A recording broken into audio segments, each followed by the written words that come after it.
कुजंग थाना मल्हासाही पंचायत अंतर्गत अरखिया ग्राम प्रथम वार्षिक श्री श्री निताई गौर महाप्रभुंकर अष्टम प्रहर नामयज्ञ धूमधाम पालित हो जाइछि। कर्ता संबित ओझा अरखिया ठाकुराणी पुष्करिणी कलश बुड़ाइबा सहित पूजार्चना करथिले। प्रथम दिवस रे कलश यात्रा नामयज्ञ और शुभादिवास अनुष्ठित हो जाइछि। द्वितीय दिवस रे अहोरात्र नामयज्ञ सहित अरखिया बट महापुरुष संकीर्तन मंडली तरफरु निताई गौर नाम जप होइथिला। समस्त श्रद्धालु मानक पई प्रसाद सेवनर व्यवस्था करा जायथिला। स्थानीय अंचलर शह शह श्रद्धालुंकर समागम देखिबाक मिलिथिला। तृतीय दिवस रे नगर कीर्तन अनुष्ठित हेबो। एही उत्सव को अरखिया ग्रामर मंगुलीचरण ओझा, इप्सिता ओझा, स्थिति पद्म ओझा, भरतचंद्र सुतार, कान्हुचरण ओझांक समेत अरखिया ग्रामवासी माने शांति श्रृंखलार सहित परिचालना करुछन्ति।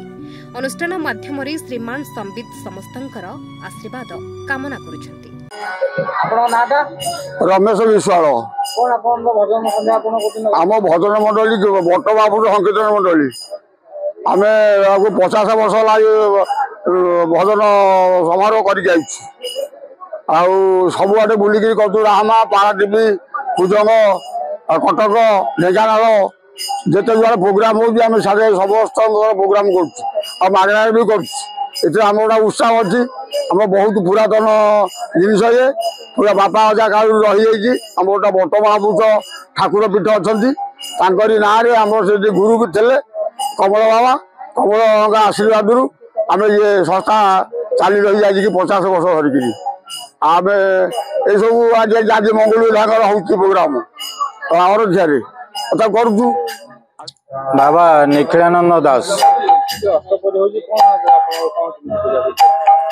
अष्टम प्रहरी तो वर्तमान चली ग्राम ग्राम चली ये कलिहत मानव मान को दिग्दर्शन दवापाई नाम प्रचार निमित्त जे कि चली संबंध घरे घरे ग्राम सब नाम प्रचार चली जो व्यक्ति माने सब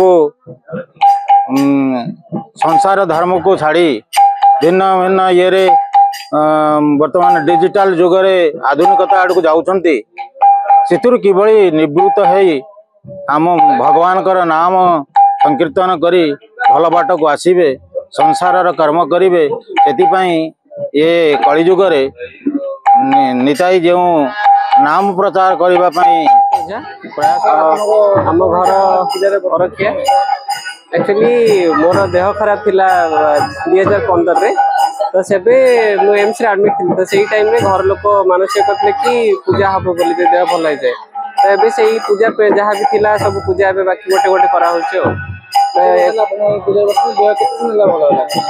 भल हो 2015 पर सर्जरी होता देह भल हो किसी प्रॉब्लम नहीं। हाँ एबे पूजा चलती घरे काली टू स्टार्ट है आज नेक्स्ट काली भी चलो तो काली शेष हम पूजा। एड्समारू अंशुमान मिश्र रिपोर्ट न्यूज टुडिया।